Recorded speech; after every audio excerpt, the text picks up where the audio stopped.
Working at heights is risky, affirms Geoff de Ruiter when quizzed by Gizmag on the challenges he faced while building a tiny treehouse perched 5.1 meters 17 feet off the ground in British Columbia. Happily though, the University of Northern British Columbia PhD student recently completed the Raven Loft treehouse without incident for just $8,200, plus land costs, leaving him with a mortgage and debt-free tiny retreat. The plan to construct a tiny treehouse was some time in the making. Inspired by the small living movement and interested in living sustainably, de Ruiter also liked the idea of owning a bolt hole suitable for vacations or even full-time living if circumstances required. The thinking being that, if he ever fell on hard times, he wouldn't be in dire straits as long as he had a roof over his head. To turn this vision into a viable home, de Ruiter first bought a 0.2-hectare (0.5-acre) plot of rural land on Pender Island, British Columbia, for the bargain price of $35,000. Then the real hard work began.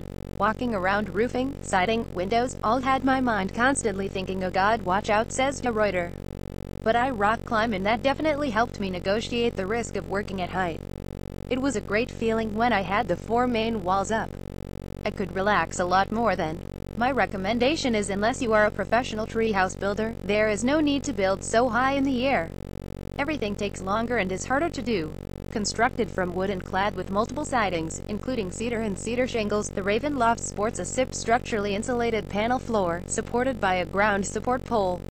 It's secured to a large cedar tree with a triangle brace and some brackets manufactured for the purpose.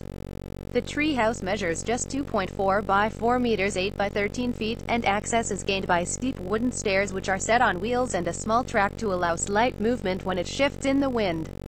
The front door sports a combination lock and opens onto a snug living and dining area that includes a bed, couch and a small bathroom with composting toilet but no shower or bath. The kitchen features an inductive stove heated by an element so no dangerous flames, mini fridge drawers, and a sink, the latter being acquired free of charge. The local harsh winters notwithstanding, required heating comes from the lighting, a tea-candle-based heater, and a more standard electric heater. Steps with integrated storage lead from the living area to a loft space with a double bed. The loft also contains a small water reservoir, in truth a large water bottle, that feeds the kitchen tap on the floor below. Yet another loft, little more than a crawl space, is reached by a few more steps. De Ruiter told Gizmag that solar-powered wasn't a practical option given the forest location. Plus, the fact that the local grid is fed by hydropower means that grid-based juice is relatively green anyway. So the treehouse is powered by an extension from a friendly neighbor. Additional water comes from the neighbors too, as did some windows for the treehouse. Indeed, much of the construction materials were salvaged, reused, or second-hand. Due to the size and kind of building, the Raven Loft is classed as an unpermitted structure, again saving money.